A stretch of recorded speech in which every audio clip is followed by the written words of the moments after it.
friends. Good morning and happy Saturday. Welcome to Fireside Chat. I am having a really amazing week. It's been a week of a number of trials. It's been a week of a lot of crazy things happening. But at the same time, it has been a week that the Lord is really teaching me things, and it's actually been pretty amazing, really. And I was out last night with a friend. 1 second, I gotta do this. This particular lip gloss, they don't even make anymore. Thankfully, I've had a stock full of it because it's the one thing that makes my lips feel the best when they're feeling dry. And when I'm talking a lot, they do feel dry. So thank you for that pause. Hey, Laura, good morning. Thank you for joining this morning. I really appreciate that. And thank you for saying good morning, too. If you are on this morning, and I do see there's a few people watching, please put a comment in there and just say good morning, or a wave of a hand or something, a heart, anything. Just let me know you're there so I can say good morning to you. I appreciate that. I was out last night with a friend. I took her out for her birthday. And, this has just been a lot of learning experiences and a lot of things happening in a really short period of time this year. Things really intensifying and things really changing a lot. And the Lord just showing me a variety of things about myself in the process, which is necessary. And when I was out with my friend last night, which is really the first time, I think, since I've lived on my own in the past 6 years, or actually longer than that, right? In the last 13 years. It's the first time that I have gone out with a friend. I've gone out and done some things with my family, with different family members, but it's the first time that I went out with a friend, and it was really cool because I haven't seen her in a while. Hi, Pebbles. Good morning, and I'm glad you're on this morning. Thank you so much for coming on and joining us. But I was saying last night was the first time that I've actually gone out with a friend, but I've spent some time with a friend since my move, and actually in quite a few months since I've done that. And it has been really, really good. And one thing that she said to me somewhere in the middle of that conversation is, Gail, I see and I hear more joy and peace in your voice and on your face. And I hear more laughter, more hearty laughter, and I see more focus. And, those were wonderful affirmations that the Lord's been working in my life and showing me things. And this morning, as I was walking the dog and praying and just pondering, what would I share with you this morning? I had an image of the beach, of waves specifically at the beach, and that experience. And then that thought brought me to help me to think of one of my favorite verses, Romans 1:20, which I'm going to read to you. It is one of my favorite verses. It's one of the first verses in the Bible that I found that that really jumped off the page to me early on in my walk with the Lord, and I will share that with you. Give me just a second. I did not have a chance to put it up before I got on this morning. And that's another thing. There's only so much time in a day. I can't avoid things that happen that, make you a minute late, or maybe get me on my live without my lip gloss on. And you know what? I'm human. And we're going to share the human experience. So if that means that I don't get my lip gloss on until I say good morning to you, it would be like if we went out for a cup of coffee and I whipped my lip gloss out and put it on while we were eating. You wouldn't think anything about it. And that's how I want these things to be. I don't want to be like, oh, my makeup's all perfect, my hair. You know what? One day I may get on and I have a dirty t-shirt on because had something that come up. I had to fix it, clean it, whatever. And I couldn't do it before I got on. And I just want you to know that's going to be the experience of Fireside Chat from now on, because I'm just realizing, hey, relax. It's okay to be a human being to other human beings. And that's what I am. I am that anyway, but I think more so than ever before. And I'm not saying that I'm going to be so casual that I'm disrespectful or whatever. I'm not saying that I'm going to be in your face. I don't think that's right. It's going to be somewhere in the middle. So I'm just letting you know. Okay. So anyway, Romans 1:20, for ever since the world was created, people have seen the earth and sky. Through everything God made, they can clearly see his invisible qualities, his eternal power, and divine nature, so that they have no excuse for not knowing God. And when I thought of that verse this morning, I thought, actually, not only do the things of creation reveal to us the nature and power and quality of and character of God, but they also reflect many times the human experience and our walk of sanctification with the Lord. And so that picture of that came to me as I was thinking about this picture that I had this morning in my mind about waves at the beach. So, if there's a storm or it's high tide and there's a storm out at sea, it oftentimes churns the water. The waves are rougher, they're rougher, they're choppier, and they wash up a lot of shells on the beach. And if you're trying to walk on the shore at high tide or in rough waters, and it's washing up an excessive amount of shells, broken shells, sea glass, and anything else that's sitting at the bottom of the water. It's hard to walk, isn't it? Like, first of all, the waves are coming at you like nonstop. And so it's hard to balance. It's hard to find your footing. It's hard to stay balanced and continue walking. It's hard to stay balanced even if you stand still when the water is like that sometimes, right? And if you are able to continue walking, sometimes the excessive broken shells and things that are washing up on shore make it hard to take one step without feeling pain. And it is also so much excessive water coming in that the sand doesn't have a chance to kind of saturate the water, so or absorb the water, so that the sand is so saturated with water that your feet sink down so far, even with one step, that sometimes you're so deep in it that you can't make the next step.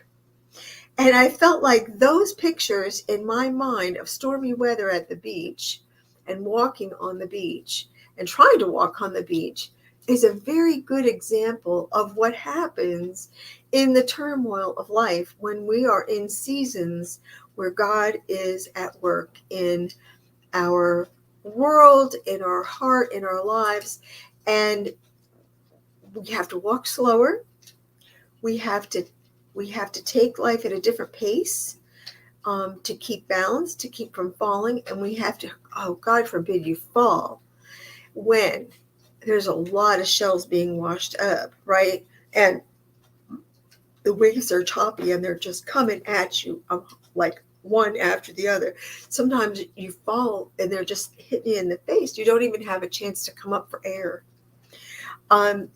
That's how you can feel sometimes in those seasons, right? You got to do the best you can. That's what I'm going to say about that. And you have to keep looking up. You have to keep looking and staying focused on the Lord and his word. Okay. I remember when I was leading children's ministry at my home church many years ago, probably 19 years ago is when I started that whole journey. I had chosen a curriculum that I love this curriculum because it was really, it was really good. It wasn't a lot of fluff. It wasn't a lot of games and videos, and it wasn't a lot of that kind of thing. It was a lot of being in God's Word for the short amount of time you had the kids. So I fell in love with this curriculum. And in one of the lessons, in um, the theme for a year, that particular uh, book was written by a couple who had lost a child. And they were talking about their experience feeling like you're in a rushing river that just keeps pushing you. You have no strength to stand up. You have no strength to stay on shore. You have all you can do as these waves are just pushing you down this rushing river. You just have everything it takes just to keep your head above water. And if you find a root of a tree on the shore, you can grab that root, hang on. That root is the Word of God. And I loved that picture that they painted there. And so going back to the picture of the root being in that rushing water, that it gives you something to hold on to that isn't going to go anywhere, and it helps you be able to breathe, regain strength, so that you can continue on. Maybe you find another root hanging in the water somewhere down shore. It's a beautiful picture, and there are seasons of life that are like that. In their case, they were talking about grief and the overwhelming experience that life still keeps happening around you, and all these emotions and all these other things are happening. And and oftentimes it's an experience you've never had before, so you don't really know how you're supposed to survive, and so you're just grasping for anything that's out there that helps you to hold on. And with the waves experience at the beach, there aren't usually trees around right at the water line, right? But maybe there's a big piece of driftwood that you can stab in the ground that you can hold on to for a few minutes while you catch your breath. So maybe that's the picture for that there. But when you're in this journey and you keep looking up, something happens. Even if you're holding on to that root of the tree or that giant piece of driftwood that maybe you find and you can hold on to, that keeps you able to breathe, keeps your head above water, and also helps you to regain strength and energy. During that time, allow God to show you things in yourself, because what's happened to me in this experience this year, with all of the things that have been happening, is that God is showing me that a lot of the turmoil are things I brought on myself. They are born out of habits that I've had my entire life, ways that I've responded or reacted to my circumstances. Sadly, it's taken 66, almost 67 years to get to this point where I would see those things. But, up until now, I've seen these things I've seen other things. So it's this peeling away of the onion skin. God will peel away the layers, and that's what he's doing with me. And for me to have a friend say last night over dinner, I see a peace, a joy, and even laughter in you that I haven't seen in a very long time. I love that, because it says to me You've been letting God teach you. You've been letting God reshape you. You've been letting him peel layers off, and you've been letting him teach you and show you things that have been in your heart and mind, in your life, that don't need to be there anymore. And whatever happened yesterday, whatever happened last year, whatever's happened for the past 66 years, what does it even matter? The day I have right now is the day I have right now. Yesterday's gone. Grace lets me let it go. Forgiveness lets me erase it. Like Christ has, it's gone, it's done. It's usable, and God uses it as an ingredient to erase things that have been present in our hearts and minds that just don't need to be there anymore. And I feel like he does that to ready us for the next thing that he has in store. That's been my experience. That is my experience right now. It is the season that I'm in. And I feel like it's a season that many of us go through. It's not new to me that I'm in this experience, but I think God's taking me deeper, and he's showing me more, teaching me more, and readying me for more, for whatever is next, whatever he has next. So for those of you that are curious and want to be kept abreast of what's happening with Portugal and the house, I've had people ask me, are you headed to Portugal? Here's where I'm at. I came to this conclusion. I've tried, I have knocked on every door that I could think of or find to find an attorney or a resource that could help me create power of attorney papers, Portuguese power of attorney documents from here. And I've either gotten no calls, no answers to calls, no callbacks. And I have just come up with absolutely nothing. I've cast that line out there 100 times, and I've come back with no fish. Nothing. I've had no bait on the fish. I've nothing. I've had no response. So the only conclusion I came to, and again, this is part of how God is just showing me how to have peace in this turmoil season that I'm in. It is what it is. And now I have to, hold on one second. I've got this weird thing that has popped up on my computer. I don't know if you can see me. I hope you can still see me. I'm not sure. I get these weird things sometimes on my computer. And when I take it to someone to fix my computer, it never happens. And so they don't know what I'm talking about and they can't fix it. Well, anyway, hopefully you can still see me.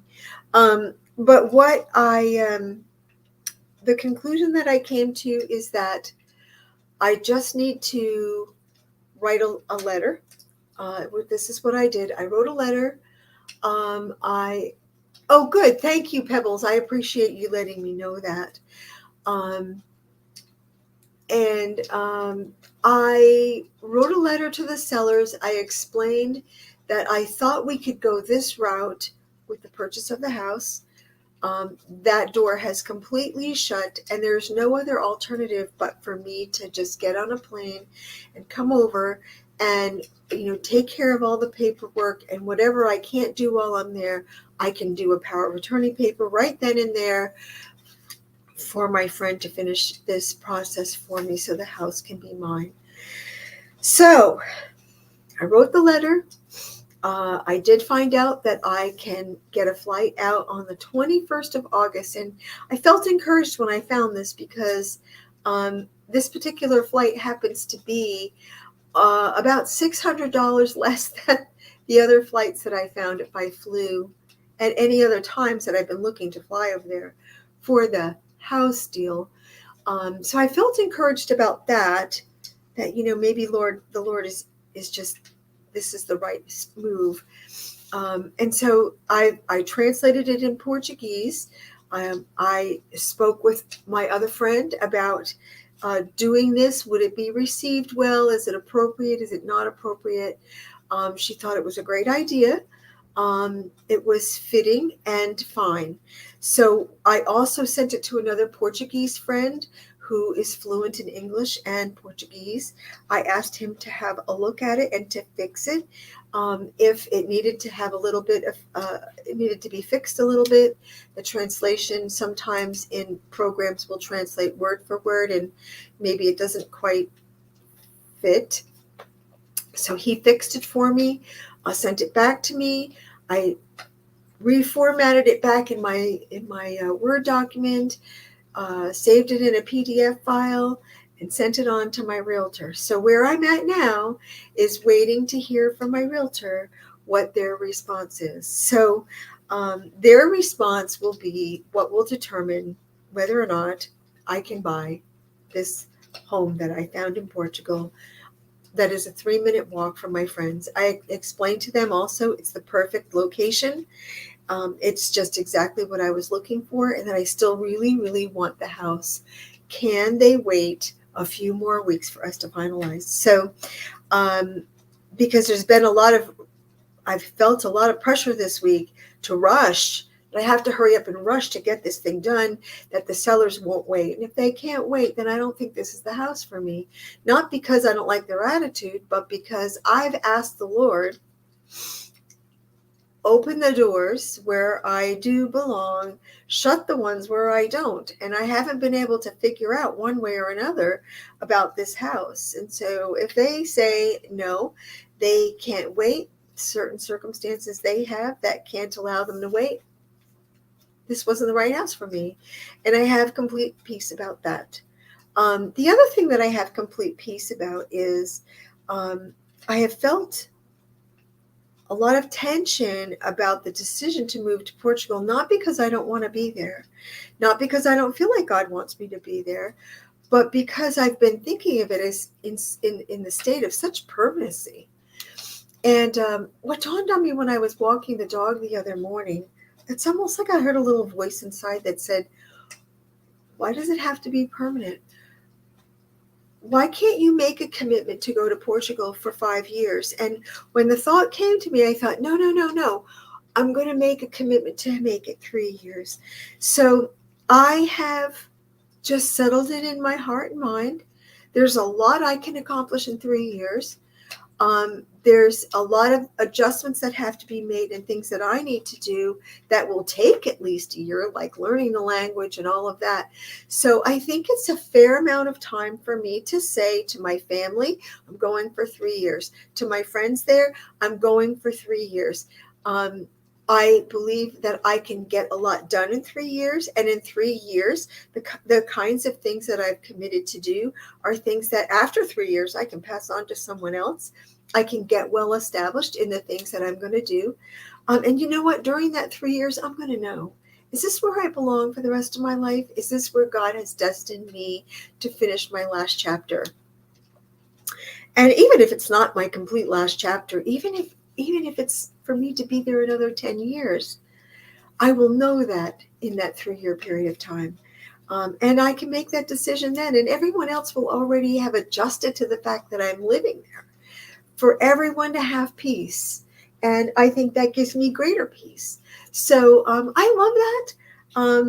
I love that I've come to that realization. And so for anyone who was wondering, that's where I'm at. That's what's happening with the house. That's what's happening with my journey to Portugal. I still plan to go. If this isn't the house, I know there will be a better house.